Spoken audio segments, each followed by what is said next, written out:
আমার ঘরের চাবি পরের হাতে, এই গান বাজনা থেকেও দেখেন বিসিএস পরীক্ষায় প্রশ্ন আসে।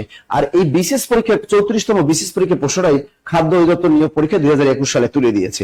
আমি বারবার বলি অবশ্যই অবশ্যই আপনি কি করবেন, আপনি বিসিএস পরীক্ষার প্রশ্নগুলো একবার দেখে যাবেন। তো এখানে বলছে আমার ঘরের চাবি পরের হাতে, এই গানটি রচয়িতা কে? মনে রাখবেন যে আধ্যাত্মিক যে গানগুলো আছে, আধ্যাত্মিক গান এগুলো সব লালন শাহ, আর যে গানের ভিতরে রোমান্টিসিজম আছে ওইগুলো মনে রাখবেন আমাদের শাহ আব্দুল করিমের গান। আর মনে রাখবেন যে গানের ভিতরে আধ্যাত্মিক ভাবনা থাকে ওই গানগুলো সবই কার হবে? আমাদের লালন ফকির। মিলন হবে কত দিনে আমার মনের মানুষের সনে, এই যে আমার ঘরের চাবি পরের হাতে, উত্তরটাকার লালন শাহ, উত্তরটাকার লালন শাহ। তার আরেকটা বিখ্যাত গান হলো মিলন হবে কত দিনে, মিলন হবে কত দিনে, ঠিক আছে, মিলন হবে কতদিন। আরেকটা হলো আমার ঘরের চাবি পরের হাতে। ক্লিয়ার?